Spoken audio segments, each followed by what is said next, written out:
Good to see all your smiling faces. Good to see some of you alumni that are back for homecoming. Good to see you all. If you take your Bibles and open up to Jeremiah chapter 27, we are going through the book of Jeremiah, not verse by verse, because that would be depressing and I wouldn't have a church left anymore. Because Jeremiah is giving some pretty serious rebuke to the people of Judah because of their disobedience, and it's pretty harsh. And I'm not sure the American audience could hear every verse of every chapter for Jeremiah, and so we're going through and picking up on the main themes. In chapter 27, we're picking up on a theme we actually covered 3 or 4 weeks ago, on God's sovereignty. But because it's such a huge part of the book of Jeremiah, I thought it would be worthwhile for us to look at it again, especially since Jeremiah comes back to this quite often. It's my understanding that some of you did not have a chance to receive a sermon outline or a service folder when you came in. If you raise your hand, the ushers will get you one right away. If you just keep your hand up for a little while, they'll find you and give you one of those. It might be helpful. I know in the first service there were 3 or 4 people that if they didn't have it, they were going to fall asleep. So it's just how exciting my sermons are. Up here, Dave, a couple up here. What's going on in the life of Judah that Jeremiah is inspired by God to write chapter 27? Judah's been pulling away, trusting in everything other than God, the God of the universe. They've already been invaded by Babylon once in 605 BC and taken away the leading people. In fact, probably Daniel, Shadrach, Meshach, and Abednego from Daniel chapter 1 through 3, well, the entire book of Daniel, were taken away at 605 BC. Nebuchadnezzar, who was ruler over Babylon, set up a puppet king in Zedekiah to rule over the nation of Judah. And Zedekiah noticed some things that were going on in Babylon, and he thought, you know what? If we're ever going to break free from the oppression that Babylon is giving us, this is the time. They were going through some internal strife there in Babylon. There was an internal revolt happening within the nation of Babylon. There's some residual resistance from Assyria, from an earlier battle at Carchemish that they were suffering from.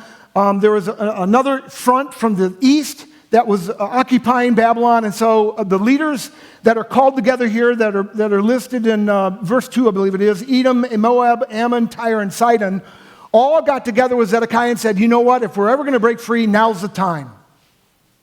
Because Babylon is vulnerable, and we can go against them. We can break free and get our freedom.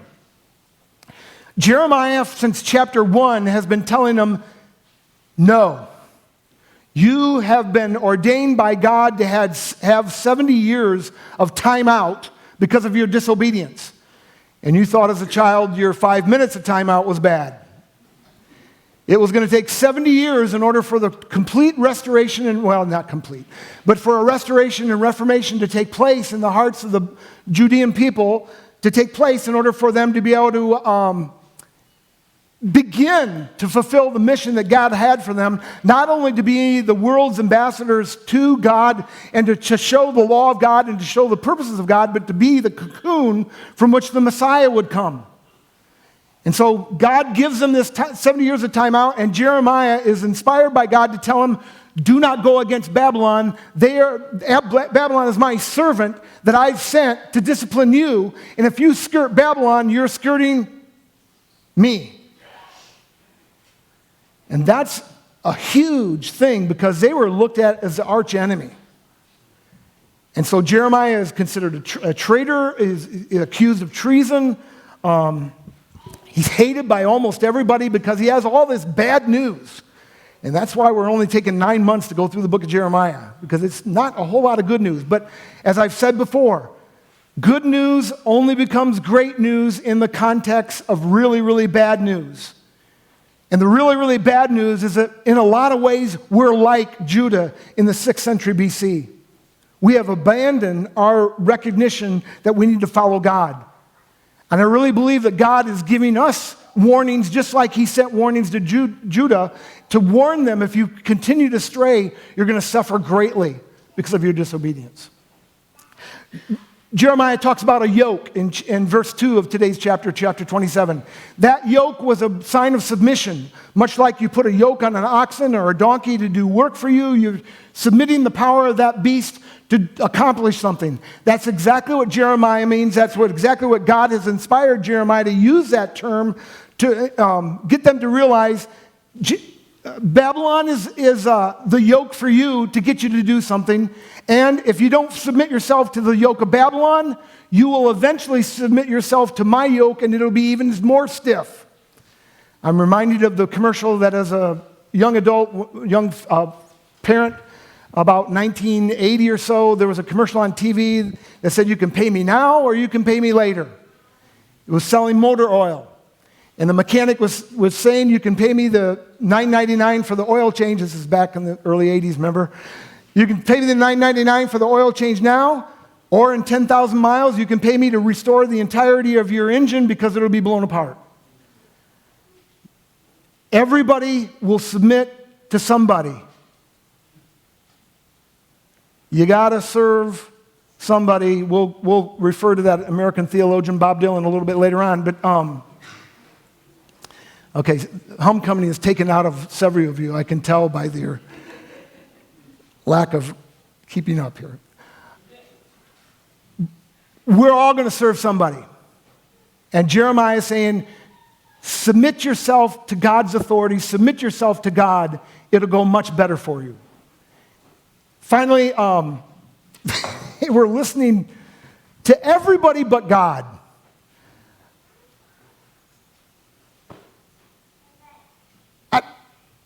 In verse 9, it talks about them listening to false prophets, diviners, interpreters of dreams, mediums, sorcerers. These were palm readers. These are chicken guts readers. I don't know if you, apparently by the smile on your faces, you've never heard this before, but in the Middle East, at that particular, apparently even still now in some communities in the world, they would take a chicken and before they barbecued it, they would rip its liver out, and then they would look at the liver, and depending on where the spots were, it was either good news or bad news. You're going to listen to the liver of a chicken rather than the God of the universe? When my wife and I were in Central Florida when I was going to seminary for the 3 years of there, I was always amazed that anyone would go to a palm reader. Because on 192, which was the road we lived on, we were actually a little bit east of St. Cloud, Florida, which is right next to Kissimmee, which is right next to Disney World and everything else, all the other worlds that are there. But we lived on 192, and as we were going anywhere, we passed these palm readers, and there were shacks. Why would anybody go there? If they knew the future of one event, they should be filthy rich. One! I'm gathering by the smile on your faces, you've never considered this. But as you drive by it all the time, you say, why would anybody go? Why would these people consider palm readers and diviners and sorcerers and all these people rather than the God of the universe? I'll tell you why. We're idiots. We will listen to our culture and get our marching orders from our culture that will, by next week, oh, that's so last week.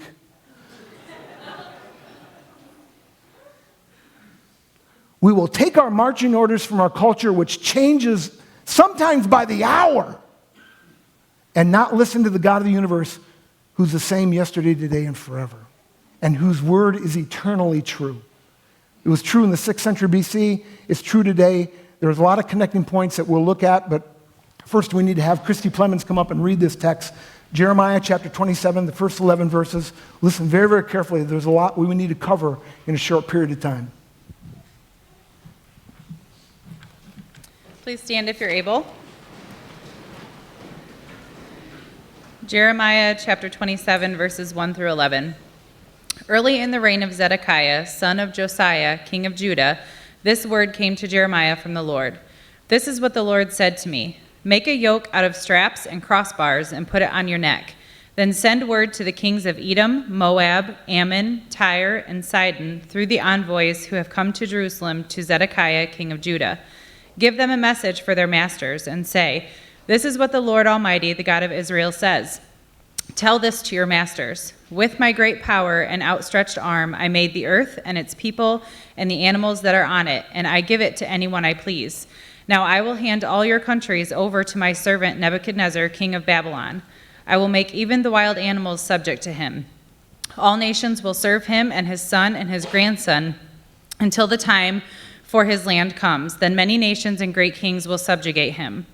If, however, any nation or kingdom will not serve Nebuchadnezzar, king of Babylon, or bow its neck under his yoke, I will punish that nation with the sword, famine, and plague, declares the Lord, until I destroy it by its hand. So do not listen to your prophets, your diviners, your interpreters of dreams, your mediums, or your sorcerers who tell you, you will not serve the king of Babylon. They prophesy lies to you that will only serve to remove you far from your lands. I will banish you, and you will perish. But if any nation will bow its neck under the yoke of the king of Babylon and serve him, I will let that nation remain in its own land, to till it and to live there, declares the Lord. This is God's word. You may be seated. I'd encourage you to pull out that sermon outline and follow along. There's actually 3 or 4 quotes I'm going to ask you to follow along with as I read them from the sermon outline. But I know when I'm sitting in your spot, I like to have blanks to fill in because it keeps me engaged. I just am a easily distracted person, which I'm sure you didn't know by watching me. I have a mind that just... Squirrel! Questions to be answered today are, what is Jeremiah teaching us here in chapter 27 of his books? How can we begin to make sense of what it seems so hard to believe? And folks, as 21st century Americans, as 21st century Western civilization, we have a hard time believing in the God of the universe being sovereign, mostly because of 17th and 18th century European philosophers who had a real big problem with a child's prayer that we'll consult a little bit later on. You've all heard of it. God is great. God is good. That is absolutely loaded with theological issues. Just those 2 phrases. God is great. God is good. That's part of the problem with Western civilization. We have a hard time reconciling those 2.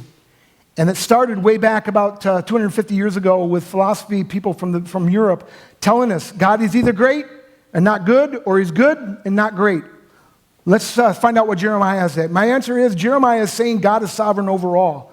That means all events, not just history, but his story. With the presence of evil leaders, evil events, and seemingly godless world, this is a hard lesson to believe. But if we look closely, there is more than enough evidence for real saving faith so we can believe. So those of you who don't know, I teach on a regular basis here that historically, saving faith has always been considered to have 3 elements.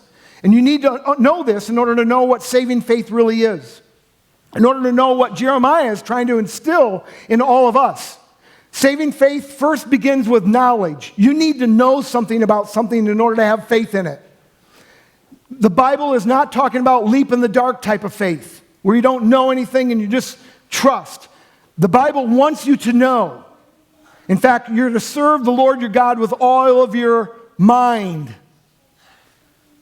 So, first of all, there has to be knowledge. Second of all, the church is historically looked at, not only do you need to know that knowledge, but you need to ascend to it. In other words, you need to know what you know is good. If you find out that God is capricious, if God is not just and he just likes to beat down on innocent people all the time, would you have faith in that God? No. But that's not the God we serve. We know from his word, we know from experience, we know from history that God is a just God, a righteous God, that he wants what is right and good and just.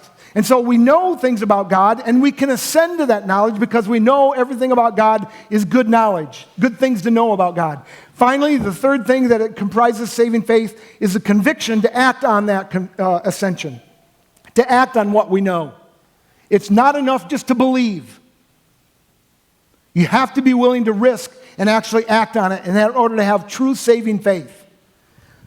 And I believe that we have more than enough evidence to know that God is sovereign and have faith in that if we just open our eyes. Word for the day is sovereign. God is King of kings, Lord of lords. His Son, Jesus, is King of kings, Lord of lords. He made it all. He rules over it all. And there's not one molecule in the cosmos that operates outside of his divine providence and will. Not one molecule. He keeps track of all of them.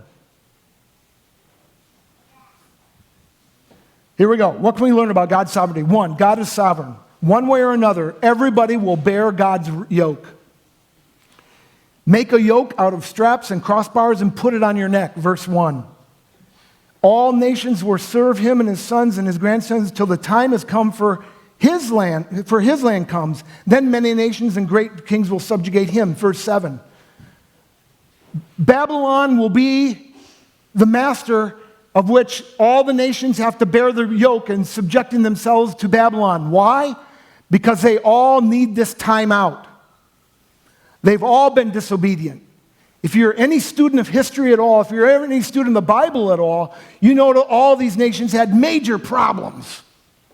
And God hates injustice. God hates the abuse of the innocent. God hates the abuse of the vulnerable and the weak. And these nations exploited those people. And so he's given them all time out. And he's using Babylon, who is actually probably more wicked than them, to discipline them. But folks, God can use a crooked stick. Sticked crook? God can use a crooked stick to draw a straight line in the sand. And he does it with you and with me. If you think I'm holy and righteous and perfect, you don't know me. Just talk to my wife.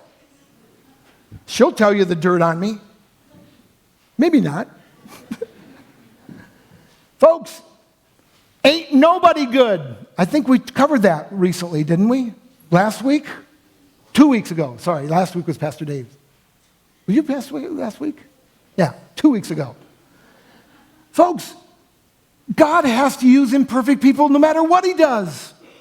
You think David was perfect? You think Moses was perfect? You think Noah was perfect? You think Abraham was perfect? Read the book. We're all screwed up. But we will all serve under God's yoke. And we need to learn to submit to him and serve under his yoke in order for his purposes to be fulfilled in our lives and for us to be able to enjoy life by fulfilling those purposes. You were created for a purpose.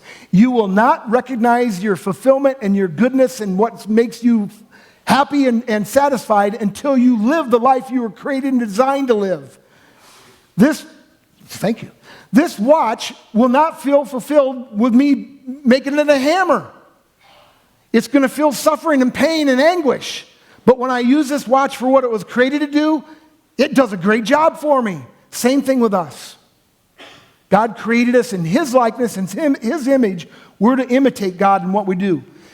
Listen, folks, I don't know if you picked up out of this text or not, but and I hate to do this because some of you are Star Trek fans and you're going to say, why is Pastor Keith comparing God to the Borg?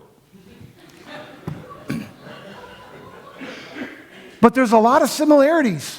The Borg says resistance is futile. You will be assimilated.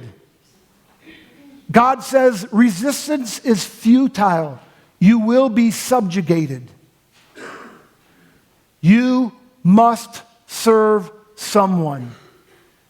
You can serve God now or you can serve God later, but you will serve him. Well, Pastor Keith, these rich people don't serve anybody. They're their own masters. You don't know business very well. What's the person I read in the first? Gates, Bill Gates. You think he made all his money by just doing what he wanted to do? I'll tell you why Bill Gates is filthy rich. It's because he was a servant to the public need. He recognized what people would use and what people could take advantage of, and he provided that as a service to the American public, and we've eaten it up in droves. And it's made him rich. Everybody will serve somebody. And what God is saying is, even at that time, the most powerful man on the planet, Nebuchadnezzar, is my servant, serving me. And if you don't serve him, we become like Nebuchadnezzar did when he was on his palace roof one day looking at his kingdom. Remember Daniel chapter 4? He's out in his kingdom and says, wow, look at this great kingdom that I have created. And God said, no. I told you a chapter, well, it wasn't a chapter ago, several years ago, through my servant Daniel, that I gave this kingdom to you, Nebuchadnezzar, as a gift. You are my instrument, my tool. And if you think this kingdom is yours because of your greatness, because of your power, because of your savvy, I'm going to turn you into an animal for 7 years. And that's exactly what God did. And folks, that is the plight and that is the future of everyone who abandons the God of the universe and goes their way and doesn't bear the yoke of God. They become an animal. And if you don't think that's true, just look at the countries that have already done that. Just look at the cities in the United States that are in the process of doing that. And you can see more than enough evidence of that taking place. I was really encouraged by, actually challenged by what Walt Williams had to say on Friday night when he was here with his concert. Absolutely wonderful concert. Thank Matthew for bringing him in here. That was wonderful. Remember what he said? Those of you who are here, how in the Jackson prison, at one time the largest walled prison in the world, that the prosecuting attorney for the city of Jackson finally would take no more assault cases that came out of the prison because there were so many he couldn't handle them. Basically putting up his hands and surrendering to the culture inside of the prison walls. That's what happens when we abandon God. That's what happens when we don't take the yoke of God upon us. Jesus himself said, listen, my yoke is easy, my burden is light. If you'll just submit yourself to me, I can make life wonderful for you. But if you go your own way, you're going to end up in trouble. Kind of like sheep. Yeah, sheep have got big fangs and gnarly claws, and they're really fast and agile. They can take on any opposition that comes at them. Folks, sheep are the most vulnerable creatures on the planet. Bah! Bah! Woo! Wolf! Ah! That wolf can run 5 times faster, get anywhere that sheep are. And what does God call us? Sheep. And we think we could go our own way and not be vulnerable? We're idiots. We need God. We need his laws. We need his protection. We need his sovereignty. Put the yoke of God on you and find life. You may be an ambassador to England or France. You may be like to gamble. You may like to dance. You may be the heavyweight champion of the world. You may be a socialite with a long string of pearls. But you're going to have to serve somebody. Yes, indeed. You're going to have to serve somebody. It may be the devil. Or it may be the Lord, but you're going to have to serve somebody. Bob Dylan. Boy, I remember when that song came out and it irritated the heck out of me, but he's right. We got to serve somebody. Number 2, what can we learn about God's sovereignty? 2, world rulers are God's servants. World events proceed with God's permission. It is not just history. It is his story that he is unfolding for his purposes. Even the most ugly things that take place that we say there's no way God could be behind this because it is so hideous, so ungodly, so evil, so ruthless. God can use even that. In fact, the story of Joseph in the Old Testament is absolutely the classic story of that. Remember what Joseph had to say after being betrayed by his brothers, sold into slavery, had people lie about him, put him in prison for 13 years. Then God just raised him right up to second in command.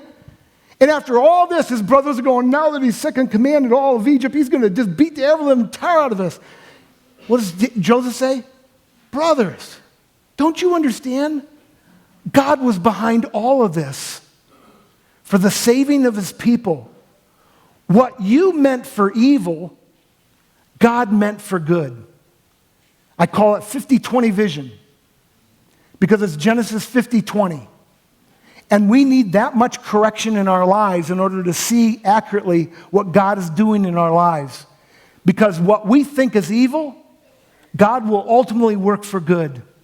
You just need to give him enough time. No, God doesn't need the time. You do. Almost misspoke. Daniel Fleming wrote a book called Marks of a World Christian. In that book, he talks about how we as Christians should be looking at all world events and trying to see God behind it. What is he doing in order to bring his purposes to pass through these events? Even evil events can be used for good. Old Testament, I gave you Joseph. New Testament, the classic example is Jesus himself. I love what Paul has to say. I think somewhere early in 1 Corinthians, if I remember right. If the rulers of this world would have known what was going to come about by Jesus going to the cross, they never would have sent him. But God used Caesar Augustus to make sure that Jesus was born in Bethlehem. He used Herod, governor of Judea. He used, Herod was king of Israel. He used Herod, Pilate, who was governor over Judea. He used the Sanhedrin, that was the supreme court over Judea. He used all the rulers of that time in order to get Jesus on the cross by 9 o'clock in the morning and have him die by 3 o'clock in the afternoon in order for thousands of years of prophecy to come to fruition at exactly the right time. So even the most hideous things, the unfair trial that Jesus had to endure, the beatings and the mockery and everything else that took place was all for God's purposes. Do I understand all that? Can I even wrap my head around it? I don't have a clue. But I know this. I have just enough knowledge of what God is like. I have just enough knowledge of the experiences I've had in the relationship with him in my life, that I can have a trajectory going this way, knowing that he is faithful for everything in my life if I would just trust him. Now, does that mean I don't forget from time to time and I have times when I lose track of it? Absolutely. There's times that I worry. There's times that I'm fearful. That's because I've lost track of God's sovereignty. And 2 minutes later, or 2 years later, or 2 weeks later, I look in the mirror and go, Keith, you idiot. You got all upset. You got all worried. You were fearful about this situation. God had it under control. Why didn't you just trust him? You could have made life a lot wonderful for you. You wouldn't have beat up on your... I don't beat my wife. But you wouldn't have been such a idiot with your wife. Had to use just the right word, baby. This is my Father's world. He's got the whole world in his hands. We need to realize that and remember that. Remember when Pilate was before Jesus in the crucifixion, just before he was crucified? I love that scene from John chapter 19. Jesus has already been beaten. He can't even recognize who he is because he's been so disfigured because of the beatings. He's in there with his tattered robe on, and he's bleeding, and he's before Pilate. And Pilate goes, Jesus, don't you understand what's happening to you? Don't you understand that I have the power to set you free or to kill you? And Jesus, with all calmness, basically looks at Pilate and says, you'd have no power at all if it wasn't given to you by my daddy. And I really think from that point on, Pilate's peeing in his pants. Because he's had an inclination from his wife that Jesus is not to be trifled with. And now he's talking about all authority and all power coming from his dad.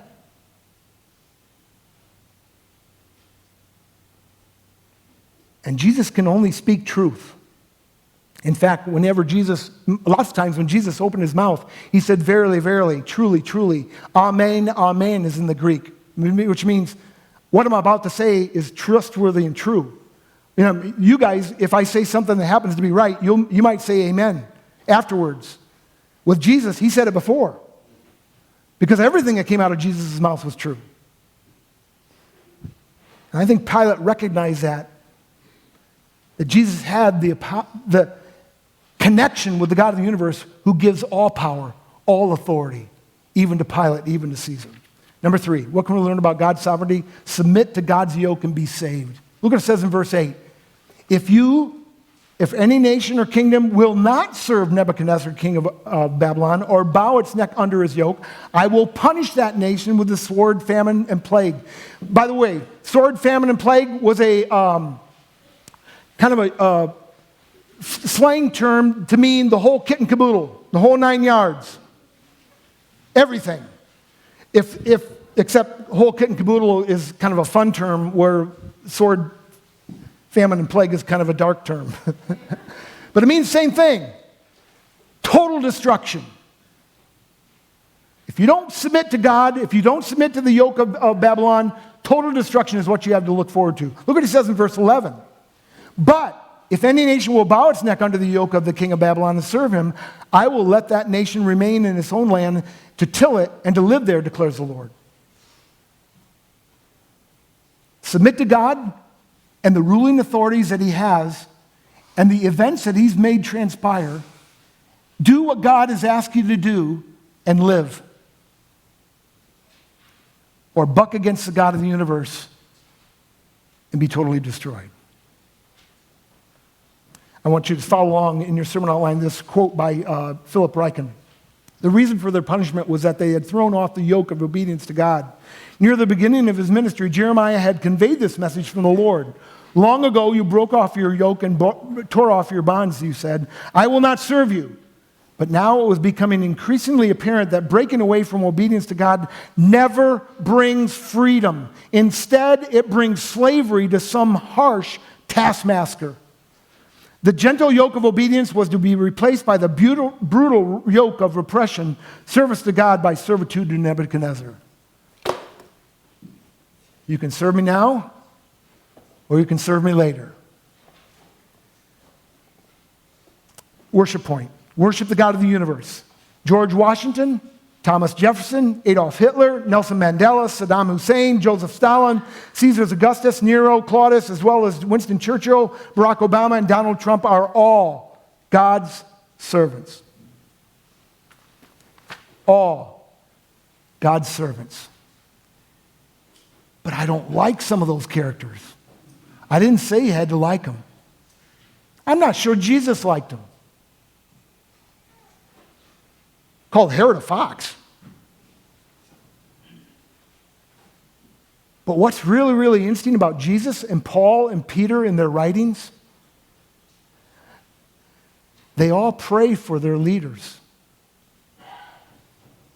What's really interesting is to watch Paul ask for prayers for the very ruler who will have him beheaded. Peter asked for prayers for the very ruler who will have him crucified. In 2 weeks, we're going to cover that in even more depth. But for now, it's just a teaser to help you to realize God's sovereignty is big, not easy.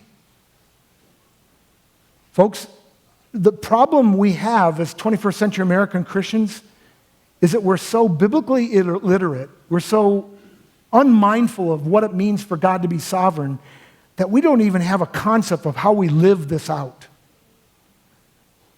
Peter, James, John, Jesus, Joseph, Moses, Abraham, they all lived it out every day of their lives. That was just the territory they lived in. We've been unbelievably blessed here in the United States to live for a long time in a somewhat godly nation.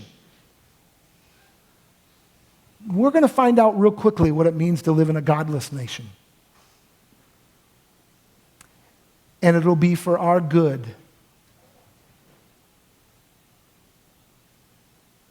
It'll force us to grow up. Because most Christians have a first to second grade biblical literacy grade. First to second grade is all the biblical literacy we have. Folks, you can't be a mature Christian and wrestle with the big issues of what it means to be a Christian living in an alien world, being what Hauerwas calls a resident alien, living in a country as an alien. And that's what Christians are supposed to be doing in this world. We don't even know what that means because our maturity level is so low. Am I a gospel application now, baby? Gospel application. Jesus' life and death are the ultimate evidence that God is sovereign over all. Submit to Jesus. His yoke is easy and his burden is light. He is King of kings and Lord of lords. I love to read the story of Joseph. He worked in a godless society. I love to read the story of Peter and Paul and James and Jesus. They worked under godless leaders. We do way too much complaining in the United States and not enough living. We need to go back to that little kid song, "This little light of mine, I'm going to let it shine." I'm not going to let anybody put a bushel on me. No! I'm going to let it shine. Hide under a bushel? No! We always used to go, ouch. You'd have to understand my brother and my cousins. Did I ever tell you that we drove my 4th grade Sunday school teacher to an institution? True story.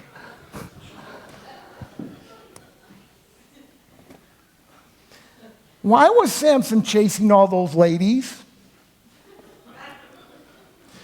Why did David kill his best friend? Did he do with Bathsheba what I think he did? That's not the lesson. Let's go back to our lesson. But I want to know. She always was taking little white pills. I wasn't sure what those were about. Jesus' life and death are the ultimate evidence that God is sovereign over all. God used all the governing authorities at that time in order to get Jesus on the cross when he needed to be. Spiritual challenge. See God as sovereign over all. See every person, nation, movement, and culture as God's servant for his purposes. Look for evidence that will foster real saving faith. Don't wishfully trust in a leap of faith into the dark. That is not saving faith. That is not true Christianity. True Christianity is built upon knowledge, ascending to that knowledge, and having the trust in that knowledge to act on it, to have convictions for that knowledge. When you really understand that, and you really understand God is sovereign, you will see your hardships as part of God's plan in order to get you to where you need to go. Have you ever looked at a slingshot? I have. We used to make them as kids. Then my mom would destroy them, and then we'd find more stuff and make more. That's just where we were. No wonder my mom died at 71. She had 2 sons that tormented her. Watch a slingshot. You want to go that way, but which way do you pull it? This way. Because when you let go, it'll go the direction you want it to go much faster and with more efficiency. You may think that God is pulling you in the wrong direction. He's just got purposes that you don't see yet. I thought that for a long time. God, why are you making me become a pastor? I don't want to become a pastor. This is wrong. Now I can't tell you how pleased I am that I'm able to do this for a living. I can't believe you pay me. And I do get paid. God knows where our heart is. God knows where our fulfillment and pleasure is. God knows what was best for us. Do you trust him to stretch you in a direction you don't like in order for him to get you where you need to be? In the first service, Ted Landell. Ted has a really cool mind that thinks, well, I was going to say outside the box, but with Ted, there are no boxes. So he just thinks without boxes. This is what he came up to me and handed me this and said, you might want to think about this, Pastor Keith. I said, I want to use this for a second service. God, help us not to see events as tragedy, but as your trajectories. God, help us to see events not as tragedies, but as your trajectories. That's really, really good. Because we all need mid-course corrections in order to get where God wants us to be. Spiritual challenge. See God as sovereign over all. I did that. So here we're ready to go ahead. Oh, wait. Need to do the memory verse. Today's memory verse is crucial for you to understand how I'm processing this whole passage from Jeremiah. Memory verse is from Isaiah 55, 8, and 9. My thoughts are not your thoughts, neither are your ways my ways, declares the Lord. As the heavens are higher than the earth, so are my ways higher than your ways, and my thoughts than your thoughts. Folks, please do not make the hideous, blasphemous assumption that God can't be any more rational and any more understanding than your rationality and your understanding. That is to bring God down to your level. God has a rationality that is far outside of your rationality. God has a knowledge and a ways that is far higher than your ways and your knowledge. There's going to be a lot of things that God does and you go, what is this, God? This is stupid. This is wrong. Just zip it up, shut up, and wait. In fact, I would highly encourage you to write down your stupid little sayings so that you think I'm kidding. For years I've done this. And I go back over and go, what was I thinking? God has worked all... I don't even remember that event. And here I was blasphemously yelling at God for what was taking place when all along God was going, Keith, just shut up. You don't have a clue what I'm using this for and how I'm going to bring about my purposes. Folks, I'm here today because of something that I thought was an absolute tragedy. I got fired from my job at the Addison United Church. I thought, oh, God, just take me out of this. Take me now. I don't care if I'm going to leave my children behind. I don't care if my wife is without a husband. Just take me now. You know what happened about a year after I got hired onto this church? I went, God, thank you so much for kicking me out of that church.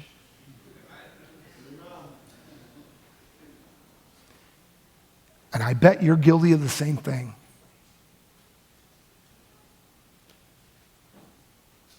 Give God a chance to prove himself. He is sovereign over all. And we're just too impatient and too much want to assign to God our limitations. And he is not bound by our limitations. He's much bigger than we are. And in fact, I read some books that are theology books, and I can tell that the person writing the book only has an understanding of God that's here. He's not willing to have the mind of Christ. He's not willing to submit his mind to the God of the universe. And it's all of its earthly thinking. It's all of its human thinking. That's what Luther wrote to Erasmus. Your thoughts of God are too human. That's one of our big problems here in the 21st century America. I love this quote. It's under the spiritual challenge, Jonathan Kahn. God never promises that our lives will be free of obstacles, problems, crises, and adversity. He promises something better. He will use every obstacle in your life to bring to fulfillment the very purposes he has planned for your life. Every problem, every crisis, every adversity, every setback, every sorrow will be turned around to bring breakthrough, blessing, and triumph. And in God, every mountain, every obstacle that has hindered God's purposes in your life will, in the end, will be turned around and become a capstone to bring about the completion of his very purpose. We need to see that. We need to trust God enough to show that to us.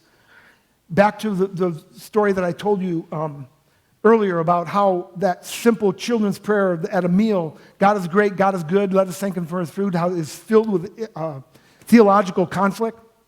Question number A in your spiritual challenge questions. How can we begin to rationally explain that a good, righteous, all-powerful, just, and holy God is sovereign over all when there's so much evil that as well as selfish, self-serving, and ungodly rulers in this world? Back in the 17 and 1800s, philosophers said, I can believe that God is great. He's all powerful. But if he's all great and all powerful, he can't be good. Because why would he allow so much evil in the world? Or I can believe that God is good, but he's helpless to do anything about it. Because why would a good God that's all powerful allow there to be evil in the world? So God is either good and not great, or he is great and not good. And that thinking from the 17th and 18th century, 19th century philosophers has carried over into our age. But folks, it is riddled with problems because it fails to understand who we are and how God has made us in his likeness, in his image, and given us free will to make choices, to hurt ourselves, to destroy ourselves, to lead ourselves into paths where we'll be absolutely taken advantage of and used and misused and abused.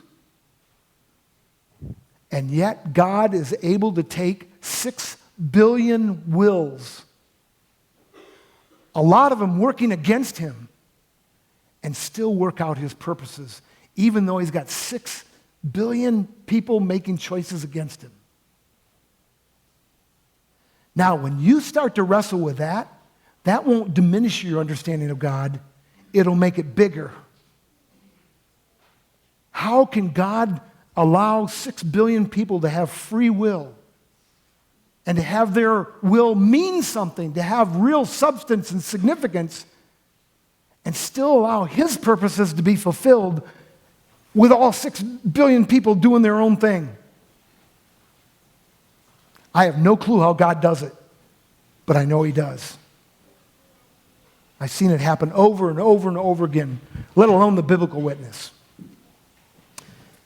God is great, and God is good. So what? Allow the reality of God's sovereignty over all rulers, leaders, and enable you to see God as Lord over all, powerful enough to make good his promises, that everything will work for good to those who love God and are called to his purposes.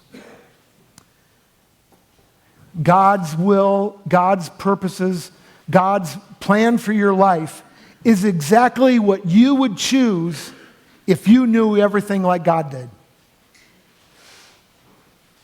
The problem is, we don't. I'll never forget when I was in Little League Baseball. I was playing right field because that was the safest place to put me. I was playing right field, and it was, I can't remember the circumstances. There was one out, man on third. We were ahead by 1 run. And I was playing right field, and there's a pop fly out of in foul territory about 10 feet in front of the fence. And I remember parking underneath it, and I got this, coach, and getting ready to catch it. And the coach yells out to me, "Let it drop!" Coach, I can make this play. It's one of the few I can make. I can make this play. Let it drop, Porter! Boom. And the crowd goes, "Keith, you didn't even try!" I pick up the ball, throw it back to the pitcher. We get the next couple batters are out. What would have happened if I'd caught it? The runner on third would have scored after he tagged up. If I let it drop, no damage done. But as a 10-year-old playing Little League Baseball, that seemed like the stupidest decision in the world.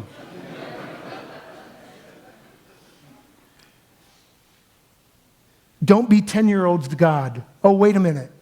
You're not even that old.